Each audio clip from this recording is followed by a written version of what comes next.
हरि ओम तत्सत्। श्रीमते रामचंद्राय नमः। ओम नमः परमहंसास्वादित चरण कमल चिन्मकरन्दाय भक्तजनमानस निवासाय श्रीरामचंद्राय। वागीशायस्य वदने श्रीलक्ष्मीर्यस्य च वक्षसि यस्यास्ते हृदये संवित्तं सिंहमां भजे। वाञ्छाकल्पतरुभ्यश्च कृपा सिन्धुभ्य एव च पतितानां पावनेभ्यो श्रीवैष्णवेभ्यो नमो नमः। निखिल हे यत्पद्यने भक्तवाञ्छाकल्पतरु भक्तवत्सल शरणागत वत्सल नंदन श्याम सुंदर की महती कृपा करुणा से हम सभी लोग मानव जीवन का सर्वोत्कृष्ट फल सत्संग लाभ प्राप्त कर रहे हैं। यह श्री ठाकुर जी की विशेष कृपा है। भागवत के विषय में हम आपसे संवाद कर रहे हैं। भागवत का प्रतिपाद्य विषय क्या है? भागवत किस विषय का प्रतिपादन करता है? देखो, हम ये नहीं कहते हैं कि भागवत कर्म का प्रतिपादन नहीं करता। हम ये नहीं कहते हैं कि भागवत ज्ञान का प्रतिपादन नहीं करता। हम यह भी नहीं कह रहे हैं कि यह वैराग्य का प्रतिपादन नहीं करता। अवश्य करता है। भागवत का आश्रय लेने के बाद ज्ञान वैराग्य पुष्ट हो जाते हैं। ज्ञान पुष्ट होता, विद्यावताम भागवते परीक्षा। बड़े बड़े विद्वानों की परीक्षा भागवत में होती है। इसलिए ज्ञान भी पुष्ट होता है, वैराग्य भी पुष्ट होता है, कर्म भी पुष्ट होता है। पर भैया ईमानदारी की बात कहें तो इस श्रीमद् भागवत का प्रणयन परम धर्म का निरूपण करने के लिए किया गया है। इस बात को श्री भगवान व्यास ने मंगलाचरण के बाद द्वितीय श्लोक में स्पष्ट किया है। धर्मः प्रोज्झित कैतवोऽत्र परमो निर्मत्सराणां सतां वेद्यं वास्तवमत्र वस्तु शिवदं तापत्रयोन्मूलनम् श्रीमद्भागवते महामुनिकृते किं वा परैरीश्वरः सद्यो हृद्यवरुध्यते कृतिभिः शुश्रूषुवेस्तत्क्षणा। इस श्लोक में भगवान व्यास कह रहे हैं कि धर्म प्रोज्झित कैतवोऽत्र परमो। इतनी प्यारी बात है। इस भागवत में, इस श्रीमद् भागवत में छल कपट से रहित परम धर्म का निरूपण किया गया है। क्योंकि जब तक हृदय जीव के अंतःकरण में छल कपट होंगे तब तक ईमानदारी से वह भगवान मार्ग में आगे नहीं बढ़ सकता। इसलिए भगवान ने कहा है रामचरितमानस में, मोहि कपट छल छिद्र न भावा निर्मल मन जन सो मोहि पावा। मोहि कपट छल छिद्र न भावा। जिसका हृदय अंतःकरण निर्मल हो गया है वही जीव हमें प्राप्त कर सकता है।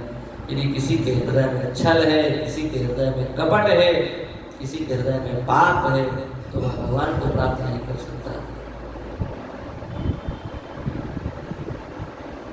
इसलिए छल कपट से रहित परम धर्म का निरूपण श्रीमद् भागवत में किया गया। तो अब यहाँ प्रश्न उठा कि धर्म प्रोचित कैतवोत्र परमो, आप जिस परम धर्म का निरूपण कर रहे हैं उसकी आपने विशेषता बताई कि उज्जित कैतवा। उज्जित कैतवा शब्द का अर्थ है छल कपट रहिता। छल कपट से शून्य ये है। छल कपट को यहाँ पर उज्जित उज्ज उत्सर्गे विसर्जित कर दिया है। ऐसा इस परम धर्म का निरूपण इस ग्रंथ में किया गया। तो छल कपट से रहित परम धर्म का निरूपण किया गया, यह बात तो उज्जित कैतवा से ही सिद्ध हो रही है। फिर प्राउपसर्ग लगाने की यहाँ पर क्या आवश्यकता है? भाई उज्जित कैतवा कहने से ही यह अर्थ जब ध्वनित होता है कि जहां मैं जिस ग्रंथ में जिस धर्म में छल कपट आदि दोषों को विसर्जित कर दिया हो, यह अर्थ तो उज्जित कैतवा से भी आ सकता है। पर भगवान श्री व्यास जी इस ग्रंथ इस श्लोक में प्रोज्जित कैतवा प्रउपसर्ग का प्रयोग क्यों कर रहे हैं? इसका उत्तर श्रीधर स्वामीपाद ने श्रीधरी टीका में लिखा है। प्रउपसर्गेण अत्र मोक्षाभिसंधिरपि निरस्ता। प्रउपसर्ग के माध्यम से मोक्ष की भी अभिसंधि को निरस्त कर दिया गया, इसलिए प्रउपसर्ग दिया। अर्थात मोक्ष का भी जो विसर्जन कर देते हैं, मोक्ष भी जिनके सामने है तुच्छ है, ऐसे परम धर्म का निरूपण श्रीमद् भागवत में किया गया है। यही है प्रोज्जित कैतवा। धर्म प्रोज्जित कैतवोत्र परमो का यही अर्थ है। तो अब विचार करके बताओ, मोक्ष जो है वो अंतिम पुरुषार्थ है। पुरुषार्थ तुष्ट है में धर्म अर्थ काम मोक्ष चार बातें आती, उसमें अंतिम पुरुषार्थ मोक्ष है। ज्ञान का, कर्म का, सबका फल मोक्ष की प्राप्ति। और जिस ग्रंथ में मोक्ष की भी अभिसंधि को निरस्त करके विसर्जित कर दिया जाए, ऐसा परम धर्म है, वह परम धर्म का प्रतिपादन श्रीमद् भागवत कर रही है। भैया आप कहेंगे कि वह परम धर्म क्या है? बड़ी प्यारी बात द्वितीय अध्याय में कह रहे हैं, सवई पुंसां परो धर्मो यतो भक्तिरधोक्षजे अहैतुक्य प्रतिहता ययात्मा संप्रसीदते। प्राणी मात्र का परम धर्म क्या है? बोले सवई पुंसां परो धर्मो। प्राणी मात्र का परम धर्म यही है, यतो भक्तिरधोक्षजे। अधोक्षज भगवान में भक्ति की प्राप्ति हो जाए। अधोक्षज क्यों कहा? बोले अधकृतम ज्ञानम अक्षयं येन स अधोक्षजः। जिसने अपने माध्यम से, अपने ज्ञान से ज्ञान को भी अधःपतित कर दिया हो, वो अधोक्षज है। ऐसे अधोक्षज भगवान की भक्ति करनी चाहिए। यही है परम धर्म। सवई पुंसां परो धर्मो। वह परम धर्म क्या है? बोले जिसके माध्यम से भगवान में प्रेम प्राप्त हो, भगवान में भक्ति प्राप्त हो, उसी को परम धर्म कहा गया। और वह भक्ति कैसी हो? अहैतुक्य प्रतिहता ययात्मा संप्रसीदति। वह भगवान की भक्ति अहैतुकी और अप्रतिहता होनी चाहिए। बोले अहैतुकी माने क्या होता है? हेतु रहित भक्ति होनी चाहिए, निष्काम भक्ति होनी चाहिए। क्योंकि सकाम भक्ति तभी तक होती है जब तक सकाम वस्तुओं की पूर्ति होती। जब तक सकामता की पूर्ति, तब तक सकाम भक्ति होती है। जिस दिन सकामता जो हम चाहते हैं वह वस्तु हमें प्राप्त नहीं होगी, उसी दिन भक्ति बिगड़ जाएगी। इसलिए सवई पुंसां परो धर्मो यतो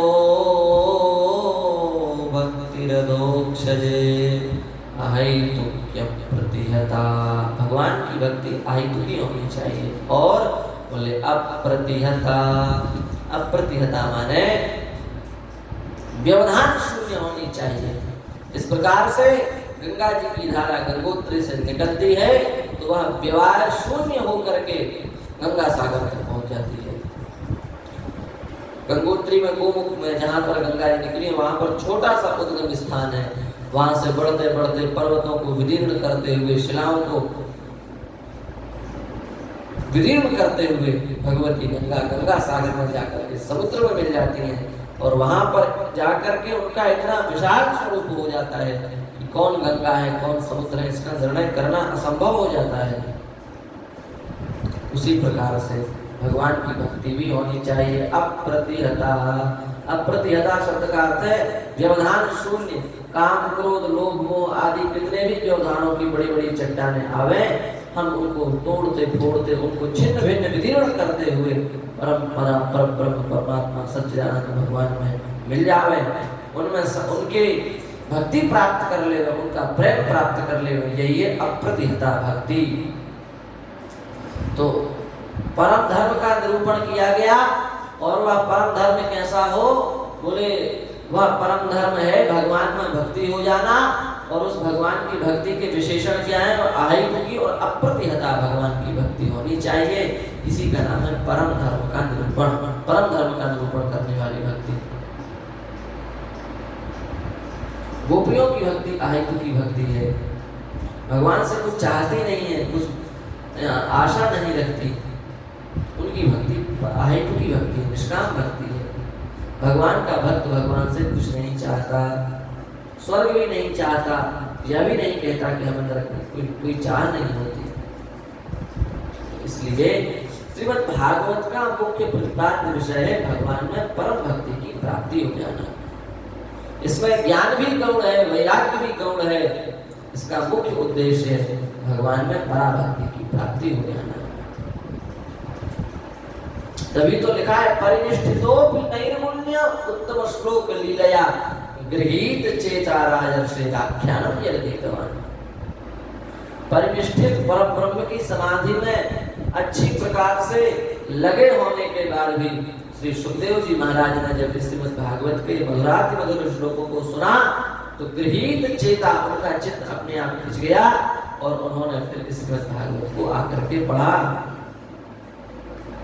यदि इसका फल पढ़ करके वही है तब तो उस स्थिति में बहुत उच्च कोटि पर श्री सुखदेव जी महाराज विराजमान है। वे लौट करके क्यों आए?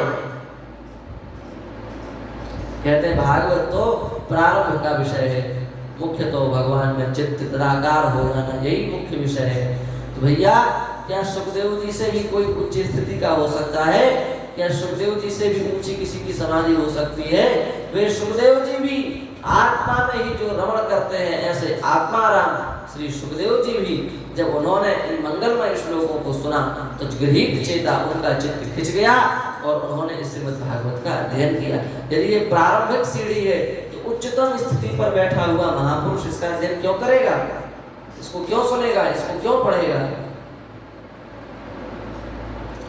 श्री संकादिक सिद्धों संकादिकों से कोई परमहंस हो सकता है?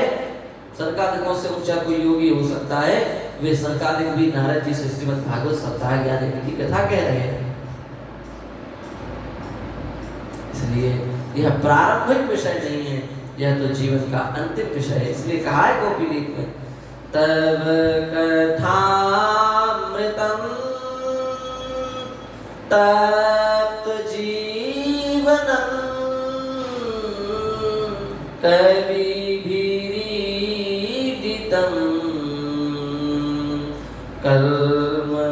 कल्मषापहम्